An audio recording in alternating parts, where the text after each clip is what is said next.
자, 30주 오늘 함께 나눌 이야기는 웨스트민스터 신앙고백서 4장 창조에 관하여의 2항에 나오는 내용들을 이제 오늘 살펴보겠습니다. 오늘 한 주로 다 끝날 수 있을지 모르겠습니다만 오늘과 다음 주까지 하면 우리가 창조에 대한 이야기를 다 마칠 수 있을 것 같습니다. 자, 내용을 보시면 두 번째 항목입니다.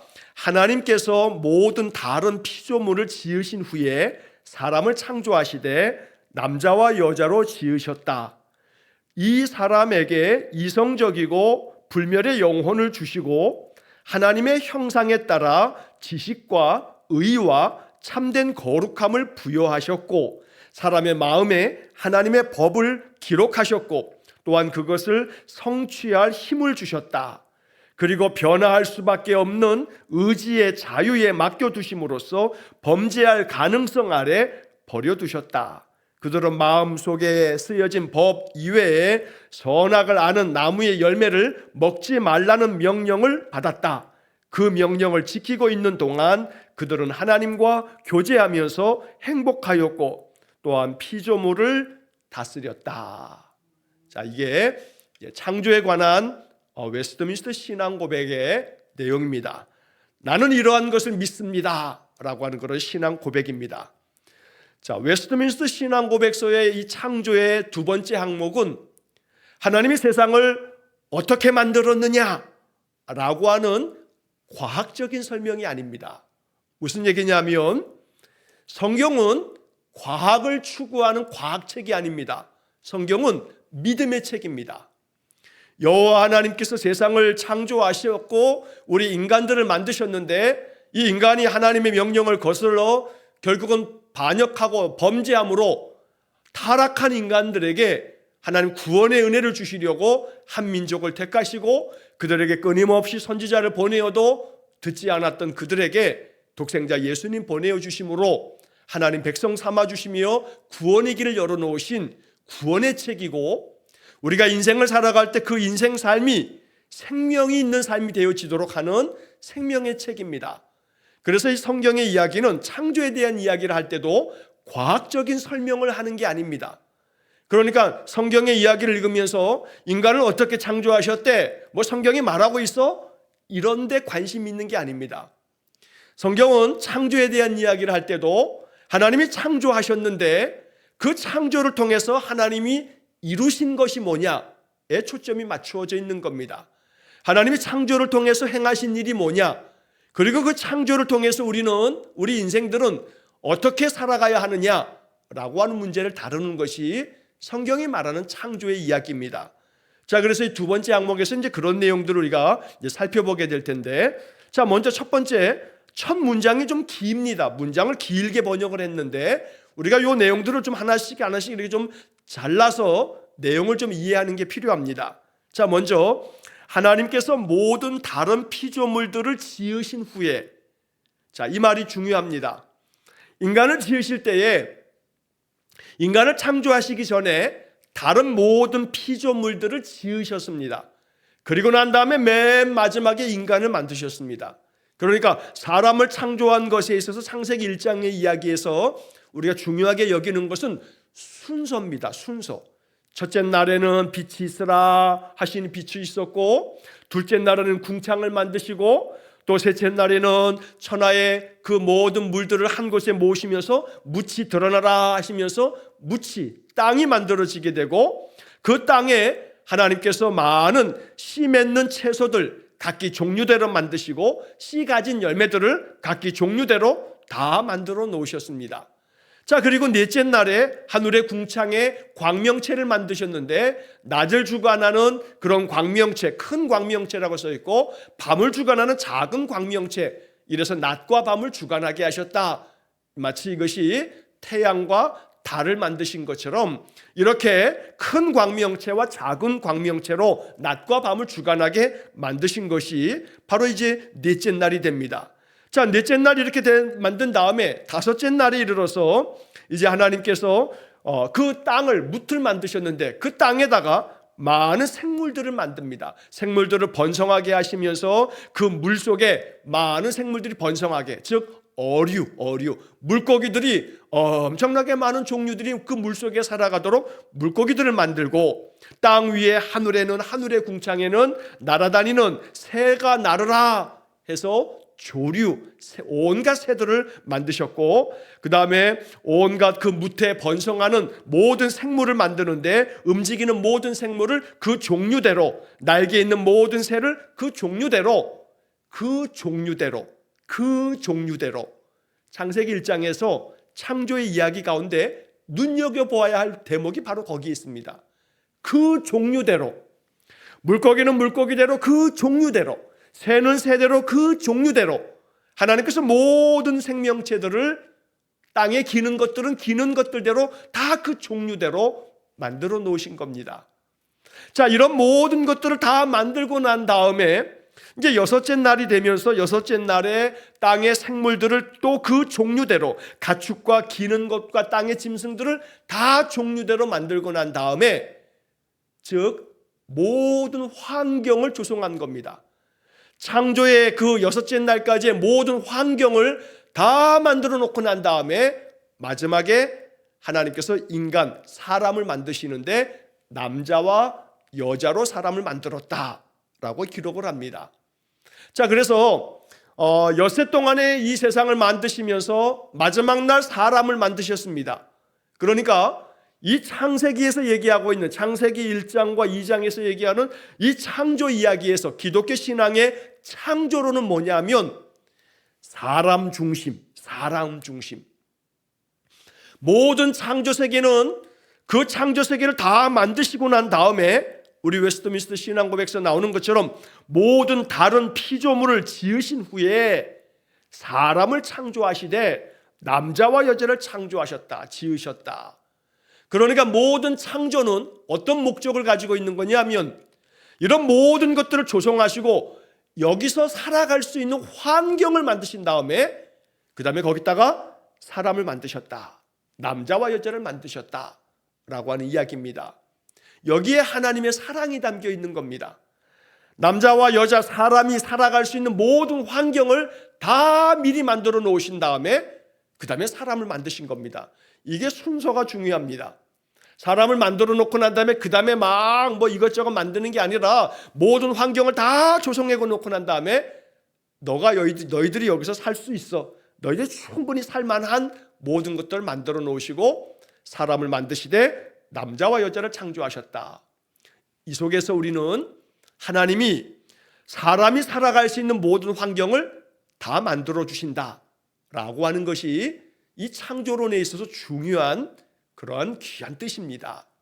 다시 말하면 이 땅에 하나님이 사람을 내실 때에는 사람이 살 수 있는 모든 환경을 다 만들어 주신 겁니다.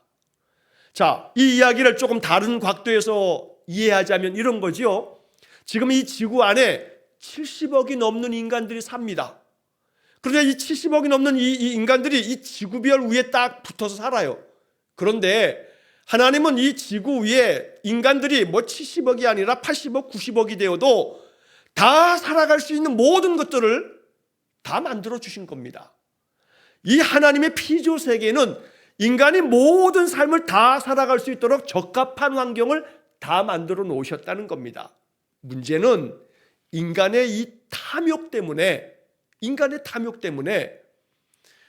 지금도 많은 사람들이 뭐 전쟁과 테러와 또 뭐 내전과 여러 가지 많은 그러한 폭력 앞에서 죽어가기도 하고, 그러다 보니까 그 전쟁과 내전으로 말미암아 그래서 결국 어떤 나라들은 황폐해지고, 그래서 저 시리아라든가 또 뭐 아프리카의 많은 그런 나라들은 지금도 내전이 계속되고 있고 어마어마한 고통 속에 기아와 그 기근 속에서 살아가는, 그래서 죽어가고 있는 그런 형편에 있지만, 사실은 이 지구 안에는 70억이 아니라 그 이상이 되어도 인간이 모두가 다 행복하게 또 여유롭게 살아갈 수 있는 모든 것들을 다 만들어 주신 겁니다. 그러나 문제는 이 부의 독점, 이 부라고 하는, 사람이 넉넉하게 부하게 사는 거 다 뭐 인간이 다 원하는 바입니다. 그런데 그 부라고 하는 것이, 우리가 누릴 수 있는 그 부는 사실은 정해져 있는 겁니다. 뭔 얘기냐면 하루에 30끼씩 먹는 사람은 없어요. 그럼 죽어요. 하루에 3끼 먹는 것도요, 우리 인간이 그저 한 100년, 200년도 채 되지 않았어요. 인류 역사 뭐 몇십만 년이라고 과학자들 얘기하는데 몇십만 년 동안에 인간이 살아가는 동안에 하루에 3끼를 먹은 역사가 불과 뭐 한 100여 년, 200여 년도 채 되지 않았다 이 말이에요. 그러니까 사실 인간들은 지금 넉넉하게 살아가고 있는 거죠. 그러니 불을 가지고 있다고 해서 여러분 뭐 금덩어리로 옷 입겠어요? 뭐 금덩어리로 옷 입었다 할지라도 그 옷을 맨날 바꿔 입어요? 오늘은 다이아몬드로 만든 옷, 오늘은 금으로 만든 옷, 오늘은 그 다음 날은 뭐 사파이어로 만든 옷. 그래봐야 지 재산 가지고 그거 다 만들어서 뭐 365일 뭐 다르게 입겠어요? 그러면 금은 보화가 됐든 그 어떤 재물이 됐든 먹는 거 삼시세끼 먹지 이거 5끼, 6끼, 7끼 맨날 먹으면 그렇기 때문에 저 유럽들이, 저 미국이 너무 많이 먹어서 병들어 죽잖아요. 그러니까 이 지구별 안에 이 불공평함이 어떤 나라는 너무 많이 먹어서 병들어 죽고 어떤 나라는 너무 못 먹어서 굶주려 죽고 이 공평하지 못한 세상이 사실은 다 사랑 안에서 나누어 가지면 충분히 모두가 살아갈 수 있는 그런 세상이라는 거죠.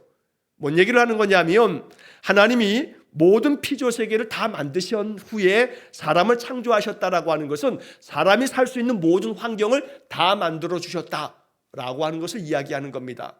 여기서 한 발짝 더 나가서 적용을 하자면 우리가 이렇게 사람으로 이 땅에 나와서 살아가는 동안에 마음에 믿어야 할 것은 내가 살아갈 수 있도록 하나님께서 모든 것 다 이끌어 주시고 인도하실 거다라는 믿음을 가져야 합니다. 너무나 궁핍한 가운데 있어도 너무나 모든 것이 다 사라지고 없는 가운데서라도 사람은 살 수 있습니다. 살게 되어 있습니다. 그러니 내 삶에 대한 것들이 다 사라졌다 할지라도 모든 피조물을 다 지으신 후에 사람을 창조하셨다라고 하는 이 이야기는 하나님이 사람이 살 수 있는 모든 것들을 하나님 만들어 주신다라고 하는 창조에 담겨져 있는 하나님의 약속이 이 속에 있다는 겁니다. 그러니 어떤 환경 속에서도 우리는 살 수 있습니다. 살아갑니다. 하나님께서 그렇게 만들어 놓으셨습니다. 그런 은혜를 우리에게 주십니다. 그러므로 하나님께서 나를 이 땅에 보내심으로써 살아갈 때 내 삶에 필요한 것들을 하나님께서 준비하시고 예비하실 거다. 나의 수고를 통해서 나의 땀 흘림을 통해서 또 하나님께서 만들어 놓으실 것이다 라고 하는 믿음으로 또 인생을 살아가야겠습니다. 자, 그 다음에 이야기는 사실은 좀 이제 어려운 얘기일 수 있어요. 왜 어렵냐 하면 남자와 여자를 지으셨다. 뭐 이게 뭘 어렵겠어요? 근데 이 현대 사회는 이게 똑똑 다 그런 것만 아니에요. 뭔 얘기를 하는 거냐면 남자와 여자를 지으셨다라고 하는 이것이 창조 질서예요.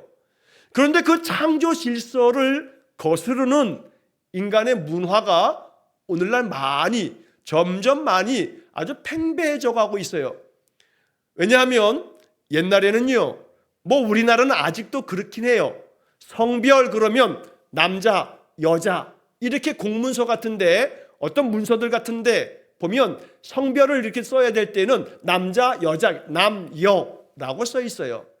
그런데 미국만 하더라도 어떤 주들은 남, 여 이렇게 2개만 쓰면요 법에 걸려요. 그 위법이에요. 위법. 법을 어긴 거예요. 이게 뭔 소리냐면 저 서양 나라들 중에서 어떤 나라들은 미국도 그렇고 미국의 여러 주들 중에 어떤 주들은 그런다는 거예요. 제3의 성이 있다는 거예요. 그러니까 쉽게 말하면 여러분 트랜스젠더라고 들어보셨는지 모르겠어요. 남자로 태어났는데 성 전환 수술을 해요. 남자 성기를 다 잘라요. 여자 성기를 갖다 만들어 붙여요. 그래서 남자로 태어났는데 여자로 성을 바꿔버려요.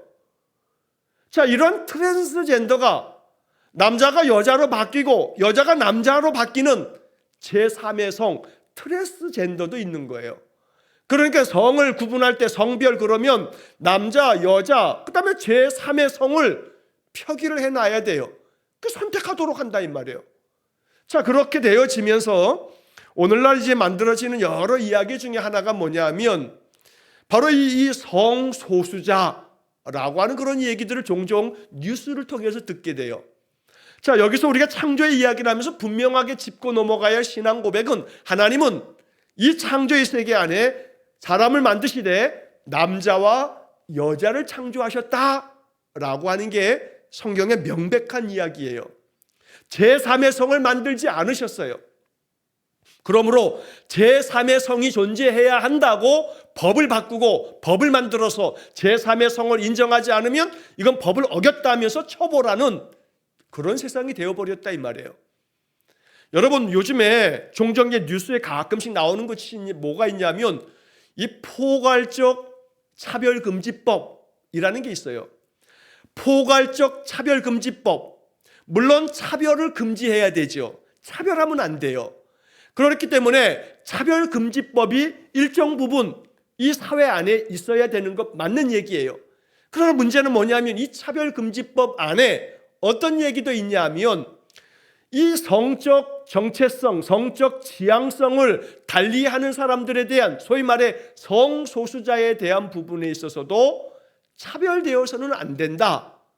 자, 그런데 이제 여기까지는 그래도 인간의 어떤 그런 존엄의 측면에서 어느 부분에 있어서 그렇지 차별하면 안 되지 라고 하는 그런 측면으로 이해할 여지는 있어요.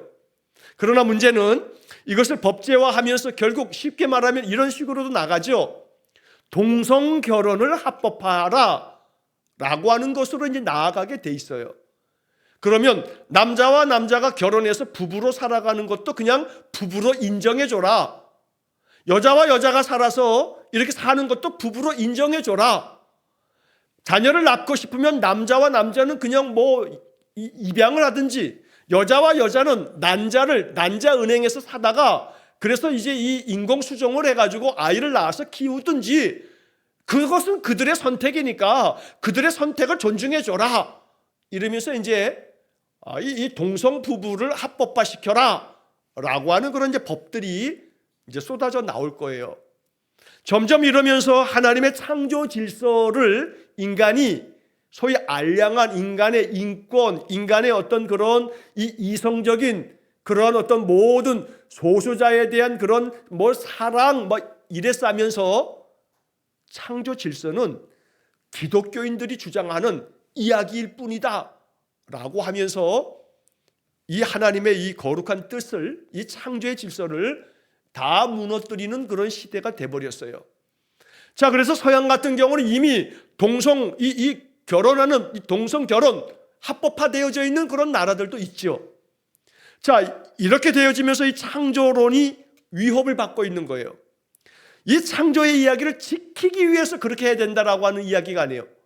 하나님이 창조의 이야기를 이렇게 써 놓으심으로써 이 성경을 우리가 보면서 배우는 것은 뭐냐면, 이게 하나님이 세상을 창조한 하나님께서 남자와 여자를 지으셨다라고 하는 이것을 우리 인간이 깨트리면서 거역하다 보면 결국은 그러면서 인간 사회는 무너져 내리게 되어 있어요. 자, 그래서 우리는 이 신앙 고백을 분명히 믿음 안에서 받아들여야 돼요. 자, 여기서 한 가지 우리의 이해의 폭을 좀 넓힐 필요는 있습니다. 뭔 소리냐면 성소수자의 문제를 어떻게 다뤄야 할 것인가라고 하는 문제가 남아 있어요. 이 이야기는 참 조심스러운 이야기이기도 해요. 왜냐하면 우리 교단도 마찬가지에 총회에서도 그렇고 이 성소수자의 문제에 대해서 굉장히 배타적이에요. 배제시킨다 이 말이에요. 그들은 회개하고 돌아와야 할 사람인 것처럼 이제 그렇게 여겨지는 것이 총회의 전체적인 분위기예요. 자, 그러다 보니까 이 성소수자의 문제에 대한 이야기를 어떻게 접근해야 되는가라고 하는 부분에서 기독교는 매우 폐쇄적이에요. 자, 그래서 여기서 이야기하는 바가 우리가 어떤 마음을 가져야 되는가에 대한 그런 근본적인 그런 이야기들을 제가 가지고 있는 저희 신학적 입장을 말씀드리는 겁니다. 자, 여기에 대해서 이 교단과 또 많은 목회자들이 다르게 생각할 수 있을 수도 있어요. 그러나 제가 이 일산은광교회를 담임하면서 담임 목사가 가지고 있는 신학적 입장이 뭐냐라고 하는 이야기는 이 창조의 이야기를 하면서 여러분들에게 말씀을 드려야 되겠기 때문에 이 시간에 이 이야기를 좀 하고 넘어가야겠습니다. 자, 성소수자라고 하는 이야기를 들으면 여러분 무슨 생각을 하게 되냐면 서울시청에서 또 지금 거기서 집회를 못하게 하니까 딴 데서 퀴어 문화 축제, 퀴어 축제라는 것을 합니다. 자, 이 퀴어 축제라고 하는 것이 쉽게 말하면 동성애 축제예요. 동성애자들이 소위 말해서 커밍아웃이라고 하죠. 이 커밍아웃이라는 게 뭐냐면 내가 동성애자요 라고 하는 것들을 세상에 밝히는 겁니다. 주변 사람들에게 밝히는 거, 이걸 커밍아웃이라고 이렇게 말합니다. 그래서 이 퀴어 축제에서 많은 이들이 커밍아웃하면서 내가 동성애자다라고 하는 걸 밝히고 그들이 문화를 즐기면서 동성애 축제를 벌이는 것이 퀴어 축제인데, 자, 그러다 보니까 또 이 반대 진영에서 기독교 많은 단체들과 또 교단과 많은 성도들이 가서 반대 집회를 하죠. 그러면서 격렬한 그런 어떤 이 논쟁이 붙기도 하고 몸싸움이 벌어지기도 하고 볼상사나운 그런 모습을 또 보게 되기도 합니다. 자, 그래서 우리 성도들이 이 문제에 대해서 좀 기본적인 몇 가지 것들은 좀 알고 넘어가야겠다라고 하는 점을 좀 말씀을 드리는 겁니다. 자, 남자와 여자를 지으셨습니다. 이게 창조의 원리입니다. 아담을 만드시고 난 다음에 창세기 2장에서는 혼자 사는 것이 보기 좋지 아니해서 하나님 돕는 배필을 만들어 하와를 데려다 만들어 놓으십니다. 아담의 갈비뼈를 취해서 하와를 만드시죠. 그리고 아담에게 데리고 나옵니다. 아담이 그 하와를 보면서 이는 내 뼈 중에 뼈요 살 중에 살이다. 그러면서 그 아내를 맞이하고 이제 그 두 사람이 에덴 동산에서 살면서 사랑하고 이 부부가 이제 자녀들을 낳게 되는 겁니다.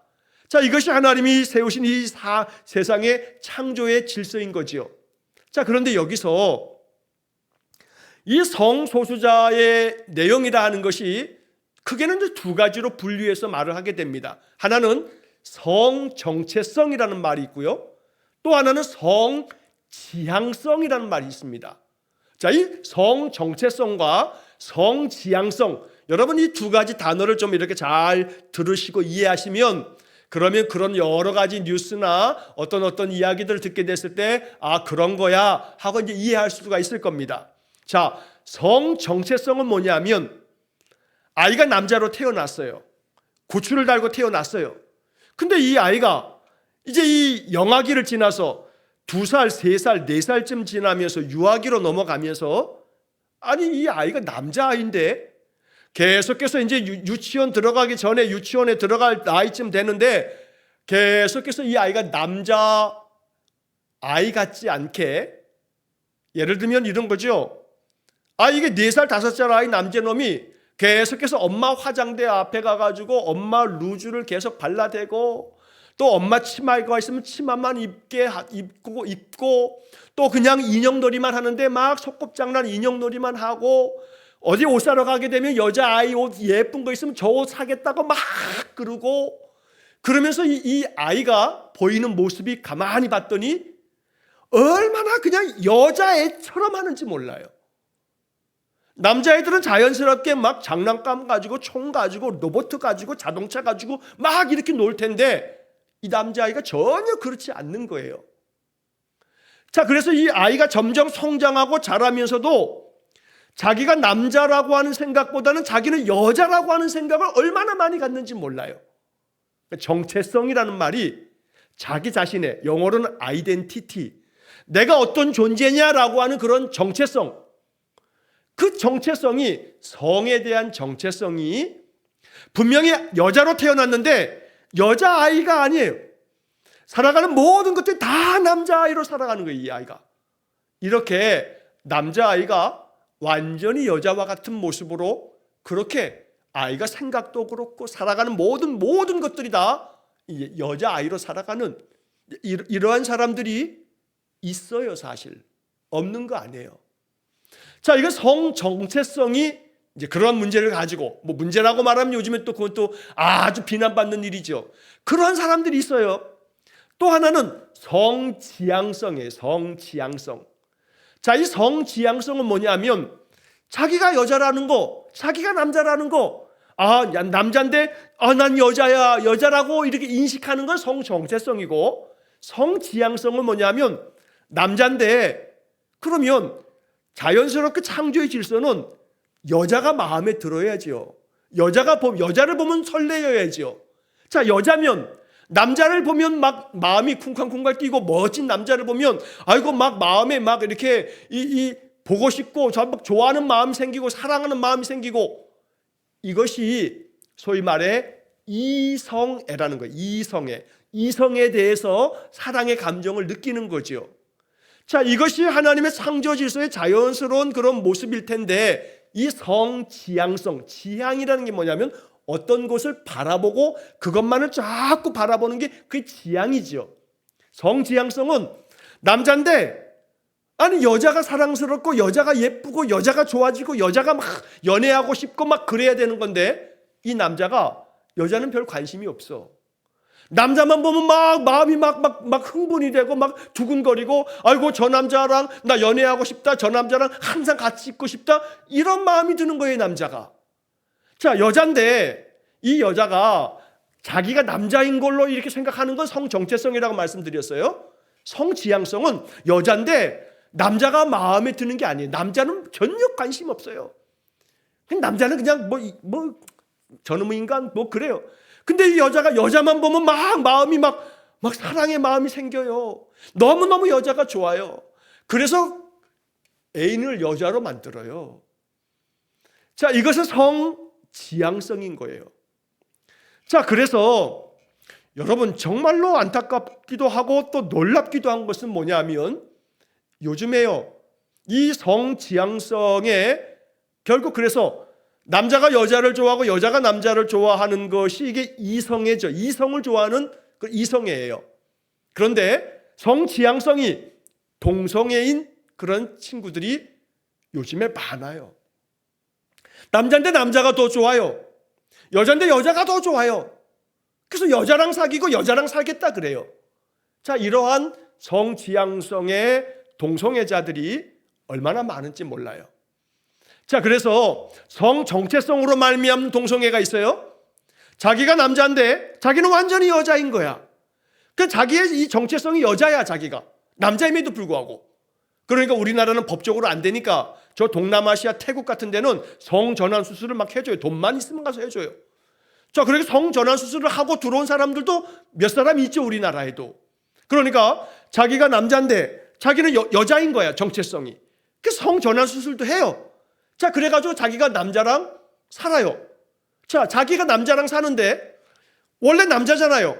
남자인데 지금 자기가 여자인 줄 알고 정체성이 그러다 보니까 그렇게 해가지고 그 남자랑 같이 사는 거니까 원래는 남자와 남자랑 사는 거지요. 근데 이 사람은 성정체성이 자기는 여자라고 인식하고 있고 여자로 살아왔기에 그래서 이렇게 여자로 성전환을 하고 그렇게 살아가는 동성애자들도 있는 거고, 성지향성이 자기 남자라고 그런 거 알아요. 자기가 남자인 것은 알지만 남자가 더 좋은 거예요. 남자가.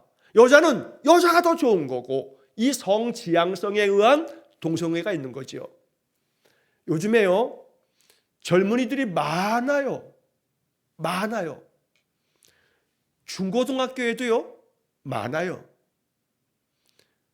가깝게 제가 올해인가 작년 아주 이렇게 가까운가? 라고 하는 생각이 들었어요. 저희 아들아이 고등학교 지금 3학년이잖아요. 우리 민규의 친구 중에 하나도 커밍아웃을 했어요. 남자아이인데 자기 동성애자라고 커밍아웃 하는 거예요. 가까이에 있어요. 그 부모가 여기 일산에서 큰 학원을 운영하고 있는 분들인데 자기 아들의 성지향성이 그런 것을 알고 상담을 오랫동안 받아봤어요. 그러나 상담을 받아도 어떻게 해결할 방법이 없어요. 그래서 그 아이가 그렇게 지내고 있는데 얘기를 들어보면 그 아이 주변에는 그러한 성지향성이 동성애인 아이들이 많아요. 그러니까 이 사회가 점점 하나님께서 사람을 창조하시되 남자와 여자를 창조하셨다, 지으셨다라고 하는 것이 깨뜨려지고 있는 거예요.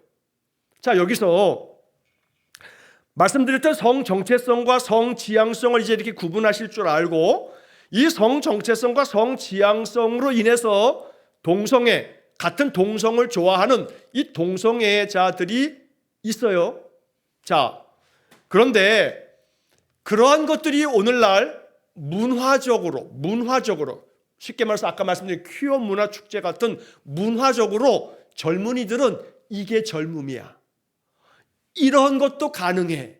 이러면서 그 동성애 축제를 즐기면서 사람들이 호기심이 생기죠. 젊은 시절에 호기심이 얼마나 많아요. 그 호기심 때문에 어떤 아이가 남자가 남자를, 여자가 여자를 호기심에 나 쟤 좋은데, 제 마음 성격도 좋고 제 외모도 내 마음에 들고, 이렇게 되면서 그 호기심이 점점 애정어린 마음으로, 사랑의 마음으로, 그래서 나는 얘랑 살아야겠어 라고 하는 쪽으로 나아가는 그런 일군의 무리들도 있어요. 자, 그래서 이런 문제들 앞에서 교회는 어떻게 해야 하는가라고 하는 것이 이제 오늘 제가 이렇게 길게 이 배경 설명을, 오늘 이 창조에 대한 이야기를 하면서 이 얘기를 한번 해야겠기에 오늘 말씀을 드리면서 교회는 어떻게 해야 되는가라고 하는 문제를 이야기하려는 겁니다. 몇 년 전에 우리 교단 신학교, 장로의 신학대학교에서 큰 사건이 벌어졌어요. 이게 뭐 큰 사건이라고 표현해야 되나 하는 싶은 생각도 듭니다만, 신학대학원을 다니는 학생들 중에 몇 사람이 이제 신학교에서 어떤 이 퍼포먼스, 어떤 행위를 했어요.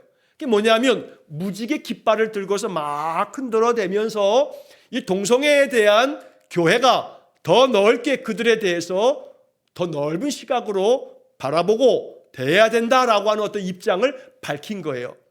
여러분, 이게 무지개는 사실은 우리 창세기에 나오는 노아의 홍수 이후에 하나님의 언약의 상징이 무지개인데, 그런데 이 세상에서는 무지개는 뭘 뜻하는 거냐면 동성애자를 뜻하는 거예요. 동성애를 뜻하는 거예요.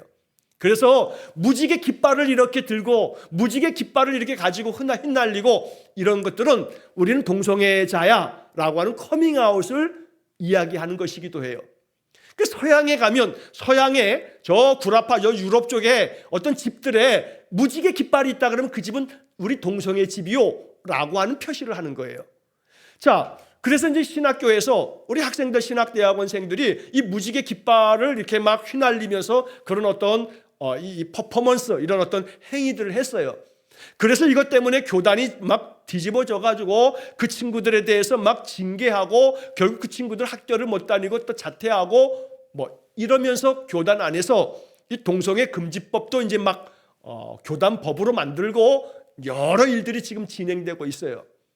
자, 동성애를 두둔하는 거 올바르지 못해요. 그러나 동성애자들이 또 있어요. 성 정체성이 그런 친구들이 있고 성 지향성이 그런 아이들이 있어요. 특히 또 성 지향성에 있어서 문화가, 그런 문화를 많은 아이들이 이렇게 소비하듯이, 문화를 소비하듯이 성 지향성이 그렇게 이 문화 속에 물들어 버린 아이들도 있어요. 자, 그러면 교회는 그들을 어떻게 할 건가? 뭐 마귀 새끼라고 해서 다 쫓아내야 돼요? 야, 얘네들 마귀 새끼니까 이거 다 너희들 회개하지 않으면 너희 지옥 갈 놈들이야 하고 다 배제하고 다 교회에서 몰아내야 돼요? 이거 교회가 이 문제를 어떻게 해결해 가야 되느냐라고 하는 것은 이 창조의 신학에 있어서 중요한 문제가 됐어요. 오늘날 21세기가 이 문제를 가지고 많은 신학적인 그런 논쟁들을 벌여야 될 시점에 있어요. 자, 그래서 여기서 제가 가지고 있는 신학적 입장에 있어서 여러분, 이 동성애 문제에 대해서 단호하게 우리는 지켜야 될 첫 번째 원리는, 성경이 이야기하는 것처럼 하나님은 사람을 창조하시되 남자와 여자를 창조하셨어요. 성 정체성이 아무리 내가 여자다라고 해서 남자아이가 이 성 전환 수술에서 여자가 되어지는 것을 법으로 허용하거나 용인하거나 권장하거나 인정하거나 이러면 안 돼요.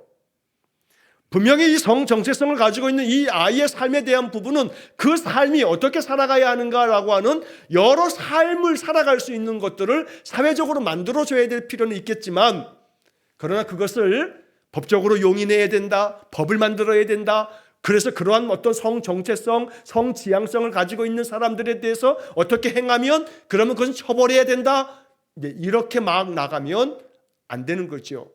분명하게 우리가 지켜야 할 것은 남자와 여자를 창조하신 하나님의 이 창조의 원리 속에는 제3의 성, 이건 없어요. 그래서 이것을 결코 이 사회가, 이 인간 세상이 인정하거나 법제화하거나 이런 문제에 대해서는 단호하게 안 된다라고 하는 그런 입장을 우리는 갖는 거예요. 자, 그러나 그것과는 별개로 그러한 사람들이 있어요. 성정체성이, 성지향성이 그렇게 동성애를 추구하는 그런 사람들이 있어요. 어떻게 해야 되죠? 한 두어 주 전쯤에 저희 집에서 우리 네 식구가 앉아가지고 식탁에서 이 문제를 가지고 1시간 넘게 토론을 했어요. 아이들이 크면서 아까 말씀드린 것처럼 저희 아들 녀석도 우리 아들 아이는 자기 친구가 친한 친구예요. 근데 그 친한 친구 그놈이 어느 날 커밍아웃을 한 거예요. 야, 나는 남자가 좋아. 이런 선언을 한 거예요. 아이가, 우리 아들이 충격을 받았어요. 정말 친한 친구인데 그리고 동성애자라고 커밍아웃을 한 거예요. 자, 그런데 그래서 이 문제를 가지고 우리가 어떻게 얘기하다가 그 이야기가 나와서 이걸 가지고 거의 뭐 1시간 반 넘게 이제 네 식구가 앉아서 막 토론을 했어요. 그러면서 이제 하는 얘기가 어떤 얘기까지 나왔냐면 뭐 우스갯말입니다만 이제 그러는 거예요. 우리 아들하고 우리 딸이 아빠 만약에 이제 딸은 내가 딸이 또 아들은 아들이 어느 날 아빠 나 동성애예요. 난 우리 민규가 난 남자가 더 좋아요. 남자랑 결혼하고 싶어요. 전혀 그러지 않지만 분명한 얘네들이 이성애자지만 또 딸아이가 민지가 난 여자가 좋아. 여자랑 살 거예요. 자, 만약에 자기들이 아빠한테 커밍아웃을 한다면 아빠 어떻게 하실래요? 라고 묻는 거예요. 그래서 이제 그거 가지고 이제 한참 이야기를 나눴어요. 자, 우리가 어떤 얘기를 나눴는지 결론은 제가 말씀 안 드릴게요. 자, 이제 이 이야기에서 이제 얘기하려고 하는 바가 있어요. 자, 교회는 어떤 입장이어야 되는가라고 하는 문제예요.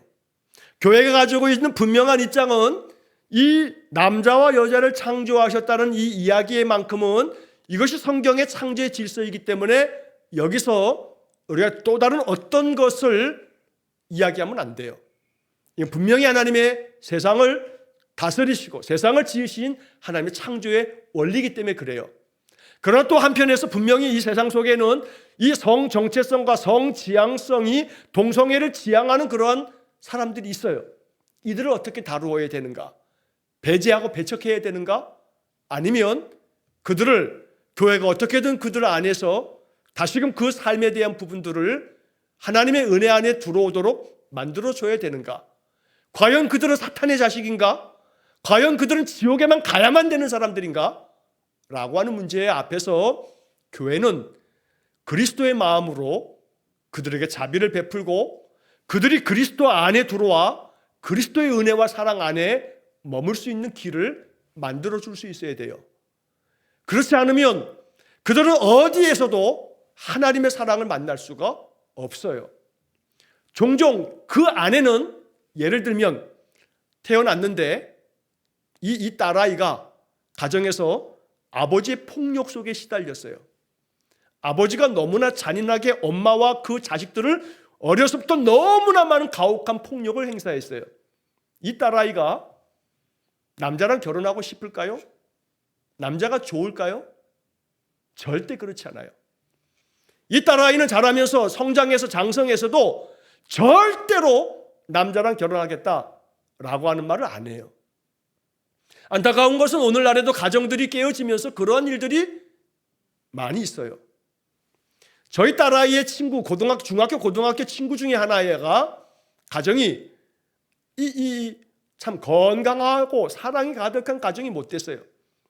그래서 그 아빠로 말미암는 그런 상처가 너무너무 깊었어요. 이 아이는요, 혼자 살겠다 그래요. 물론 그 아이는 건강한 아이예요. 그래서 성정체성이나 성지향성이 뭐 흔들리거나 그런 아이는 아니에요. 그러나 나는 절대로 남자랑 살지 않을 거야 라고 하는 마음을 가져요. 그런데 그런 아이들 중에 문화가 오늘날 우리 세상의 문화가 이 퀴어 문화 축제와 같이 문화적으로 소비되어지는 시대에 이제 그 아이는 나는 절대 결단코 남자랑 살지 않을 거야. 그러다가 예를 들어 그 문화 속에서 여자아이 좋은 친구를 만나게 되면 그 아이가 좋고 그 아이를 좋아하는 마음이 더 발전되고 그러면서 문화가 동성결혼도 합법화되어 있고 동성애에 대한 부분도 다 용납이 되고 용인되어지는 사회가 되게 되면 그 아이는 여자를 만나서 여자랑 살 거예요. 그런 아이들도 동성애자들 중에 있어요. 자, 이러한 문제 앞에서 오늘날 우리는 이 창조 질서, 창조 세상 안에서 남자와 여자를 만드셨다라고 하는 이 문제 앞에서 제가 오늘 많은 시간을 이 동성애에 대한 이야기를 말씀을 드렸습니다만, 왜냐하면 남자와 여자를 지으셨다 했는데 요즘은 남자와 여자만이 아니라 제3의 성을 얘기하면서 성소수자의 문제가 많이 대두되고 있는 사회이기 때문에 한 번쯤 이 얘기를 들으면서 정리할 필요가 있기 때문에 이 말씀을 드리는 겁니다. 결론으로 말씀을 드리자면 남자와 여자를 만드셨어요. 남자와 여자가 사랑하고 아름답게 살아가도록 만드신 것이 창조의 질서예요. 그러나 이 창조의 질서를 우리 인간들이 자꾸 깨뜨려 가고 있다는 거예요.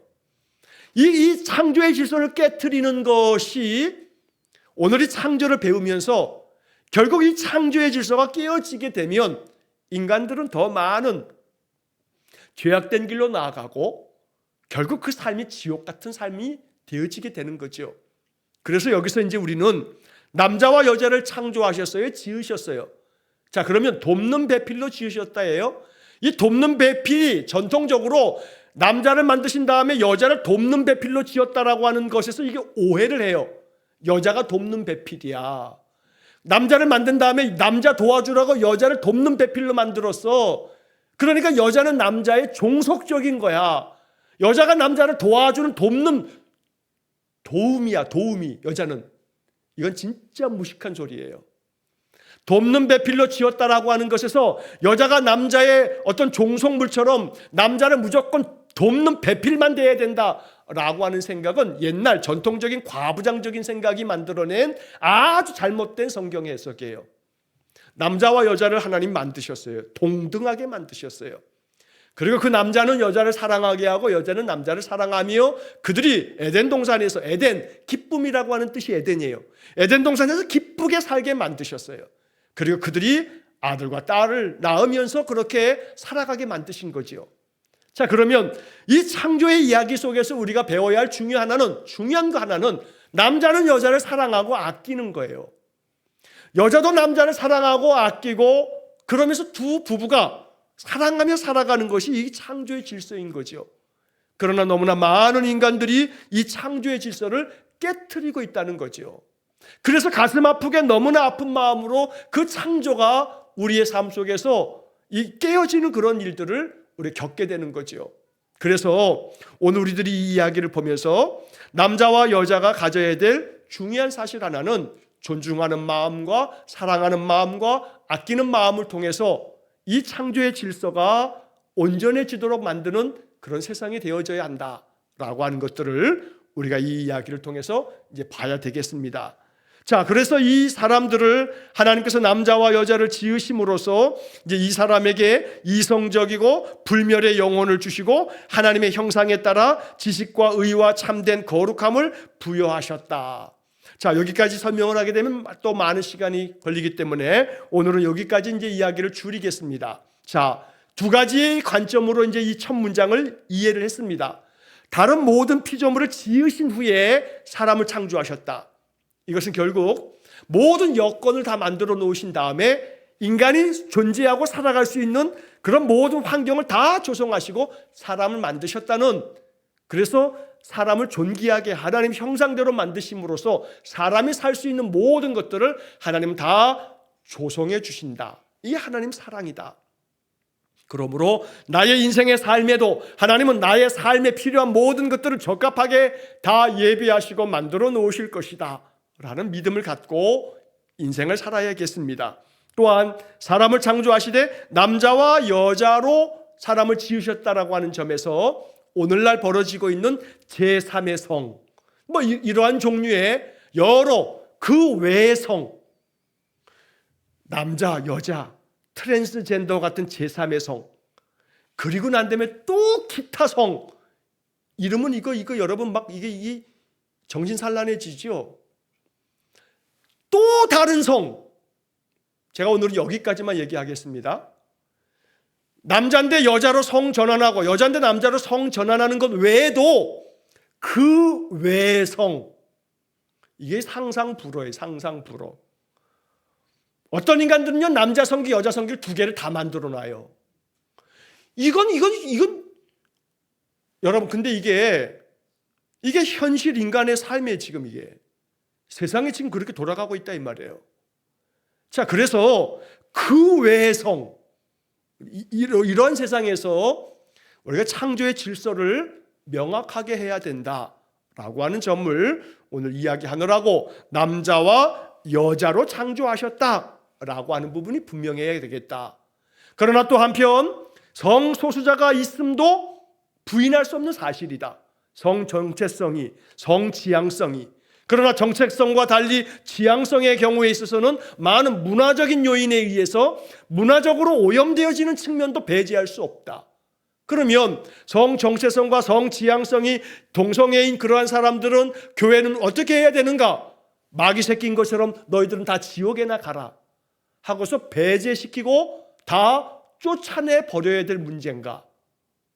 이 문제에 대해서 교회는 그리스도 예수님의 마음으로 그들에게 그리스도의 사랑을 전하고 또한 그리스도의 사랑과 그리스도의 복음의 말씀을 전하며 동시에 하나님의 창조의 이 질서를 가르치는 말씀을 온전하게 그들에게 가르치는 가르침에 있어서도 교회가 손 놓으면 안 되죠.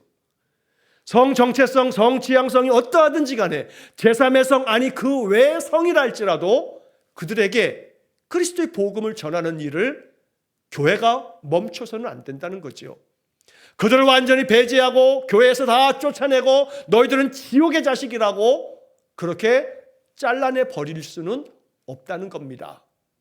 그래서 오늘날 이 기독교가 이 문제에 대해서 보다 더 깊숙한 문제의식을 가지고 이 문제를 다루면서 창조의 질서를 명확하게 하되 또한 동시에 세상을 향해서 교회가 폐쇄적으로 배타적으로 그러한 자들은 다 배제시키는 그런 방향으로 가는 것은 올바르지 못하다라고 하는 것이 저의 신학적인 입장입니다.